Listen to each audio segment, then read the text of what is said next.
E agora vai e escreva isso diante deles em uma tábua e inscreva-o em um livro, para que seja para o tempo vindouro como testemunho para sempre. Isaías 38. Quero expressar minha sincera gratidão às centenas de homens e mulheres que me escreveram, contando sobre o uso da imaginação para criar um bem maior para os outros, bem como para si mesmos. Que possamos ser mutuamente encorajados pela fé uns dos outros, uma fé que foi fiel à realidade invisível de seus atos imaginários. A limitação de espaço não permite a publicação de todas as histórias neste volume. Capítulo 1. A lei. Imaginação cria a realidade. O homem é pura imaginação. Deus é homem e existe em nós e nós nele. O corpo eterno do homem é a imaginação. Essa é a própria essência de Deus. O propósito da primeira parte deste livro é mostrar, por meio de histórias verdadeiras, como a imaginação cria a realidade.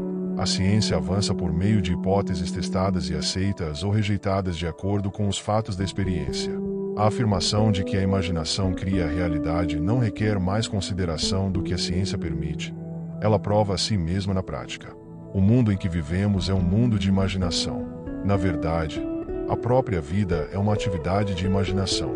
Pois, como escreveu Blake, professor Morrison, da Universidade de St. Andrews, o mundo se origina de uma atividade divina, idêntica ao que conhecemos como a atividade de imaginação. A tarefa é abrir os olhos imortais do homem para o mundo do pensamento, para a eternidade em expansão no seio de Deus, a imaginação humana. Nada aparece ou continua existindo por si mesmo. Os eventos acontecem porque atividades imaginativas relativamente estáveis os criaram e continuam a existir enquanto recebem esse suporte. Douglas Fawcett escreve que o segredo da imaginação é o maior de todos os problemas para os quais o místico aspira à solução. Supremo poder, suprema sabedoria, supremo deleite residem na longínqua solução deste mistério. Quando o homem desvenda o mistério da imaginação, ele descobre o segredo da causalidade, que é: a imaginação cria a realidade. Portanto, o homem que está ciente do que imagina sabe o que está criando. Percebe cada vez mais que o drama da vida é imaginário, não físico. Toda atividade, no fundo, é imaginação. A imaginação desperta, trabalha com um propósito, cria e conserva o desejável, e transforma ou destrói o indesejável. A imaginação divina e a imaginação humana não são duas forças, mas uma só. A distinção válida entre as duas não está na substância com a qual operam, mas no grau de intensidade do próprio poder operante. Uma imaginação operando em alta tensão torna-se um fato objetivo imediato. Embora um ato imaginativo seja realizado em um processo temporal, a imaginação, seja ela em alta ou baixa tensão, é a realidade essencialmente não objetiva da qual os objetos brotam como ideias repentinas. Nenhum objeto é independente da imaginação em algum nível. Tudo no mundo deve seu caráter à imaginação em um de seus vários níveis. Escreve Fichte que a realidade objetiva é exclusivamente produzida pela imaginação. Os objetos parecem tão independentes de nossa percepção que tendemos a esquecer que devem sua origem à imaginação. Homens prestam pouca atenção a esse dom precioso, a imaginação humana, e um dom é praticamente inexistente a menos que haja uma posse consciente dele e uma disposição de usá-lo. Todos os homens possuem o poder de criar a realidade, mas esse poder dorme, como se estivesse morto, quando não é exercido conscientemente.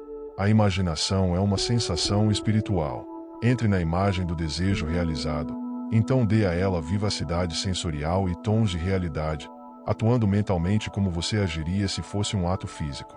Isso é o que quero dizer com sensação espiritual. Se você deseja escapar da fixação de sentido presente para transformar sua vida atual em um sonho do que poderia ser, você só precisa imaginar que já é o que deseja ser e sentir o que esperaria sentir sob tais circunstâncias.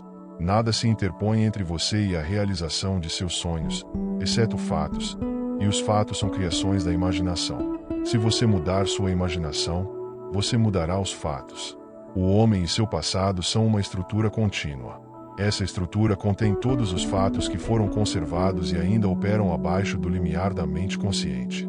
Para ele, é meramente história. Para ele, parece imutável, um passado morto e firmemente fixado. Mas para si mesmo, está vivo, é parte da era viva.